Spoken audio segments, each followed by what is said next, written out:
Canada isn't confused, it isn't hoping this is just talk, and it certainly isn't playing diplomatic games anymore.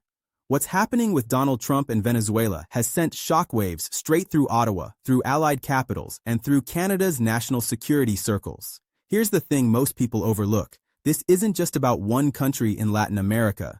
It's not just a messy press conference or a headline. For Canada, this moment signals something much deeper. It's a U.S. president openly treating domination, coercion, and control as legitimate tools of policy. And Canada just realized, if Trump is willing to push this far in Venezuela, he's willing to push this far anywhere. That's why Ottawa is taking this seriously. That's why they're not joking. That's why Canada is preparing, quietly but aggressively, to respond if needed. So, what actually triggered this shift? Over the past few days, Trump escalated U.S. actions toward Venezuela. He captured President Nicolás Maduro and framed American involvement as a direct takeover of Venezuelan affairs. And not just as guiding diplomacy or applying pressure, but as a statement of clear dominance in the Western Hemisphere. All the way back, it dated to the Monroe Doctrines. And the Monroe Doctrine is a big deal. But we've superseded it by a lot, by a real lot. They now call it the Monroe document. I don't know. It's Monroe Doctrine. We sort of forgot about it. It was very important, but we forgot about it. We don't forget about it anymore. Under our new national security strategy, American dominance in the Western Hemisphere will never be questioned again. Won't happen. So just in concluding, for decades, other administrations have neglected or even contributed to these growing security threats in the Western Hemisphere. Then came his public address. Most people missed how striking it was. Not a single word about international law, not a nod to multilateral consensus, not a mention of democratic transition. Instead, the message was raw and unapologetic: control, influence, entitlement. The United States would act on its terms, borders and sovereignty be damned. Here's the part most Canadians understood immediately. It wasn't Venezuela that mattered. It was the reasoning Trump used. The logic that borders, consent, and rules are optional when power is sufficient. That countries can be treated as assets instead of equals. That precedent matters more than legality, and from Ottawa's perspective, that is huge. Canada isn't just some distant observer. It's a wealthy, resource-rich democracy sharing the world's longest undefended border with the United States. When a U.S. president starts openly normalizing unilateral action abroad, it's not a distant concern. It's a direct warning. The assumptions Canada has relied on for decades, restraint, predictability, respect for sovereignty, they may no longer hold. That's why this moment hit differently. This wasn't abstract geopolitics. This was a wake-up call. And yes, it echoes back to history. The Monroe Doctrine was all about American influence in the hemisphere.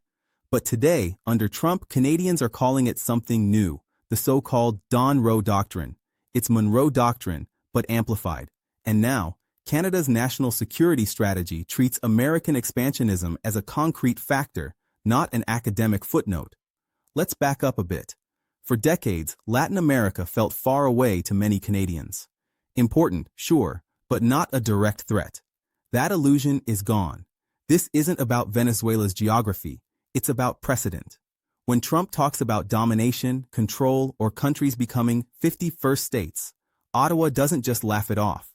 Those statements are treated the same way analysts treat military drills, economic threats, or diplomatic coercion, as signals of intent. And here's the nuance most people miss. Canada's reaction isn't panic. It's anger, yes, but measured. Sovereignty rarely collapses overnight. It erodes gradually through normalization, intimidation, and silence.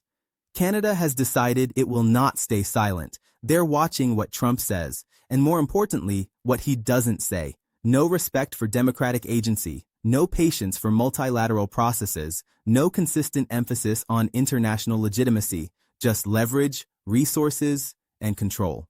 To Canada, that's less about principle and more about transactional power politics. That's why Venezuela matters so much, not because of location, but because it's a test case, a place to gauge resistance, to see how quickly the world responds. And from Canada's perspective, the response must be proactive. No viral threats, No performative outrage. Instead, quiet preparation, coordination with European allies, strategic reassessment inspired by conflicts like Ukraine, where drones, rapid mobilization, and civilian resilience reshaped modern warfare. Supply chains, military assumptions, deterrence, all being reevaluated. This isn't fear, it's realism. And here's the twist. While Trump mocks alliances and international institutions, Canada is doubling down, strengthening NATO ties, aligning with democratic partners who still believe rules matter. Canada is betting on legitimacy, not intimidation, because history shows power outside the system burns out fast, while embedded nations endure. And Canada intends to endure. It's not going to happen, Don. You have no idea what you've unleashed here. You have no idea of the extent of opposition because you've surrounded yourself with criminal. And Donald, quite frankly, you are a criminal yourself. You're a narcissist.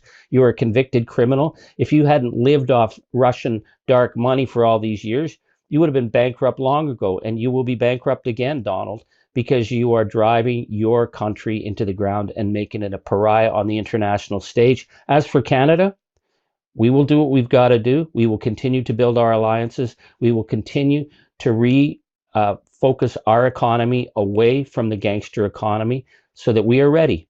Whatever happens next, Donald, Canadians will not let you cross the border. Not now, not ever. We will always be true north, strong and free. The message is clear, calm but firm.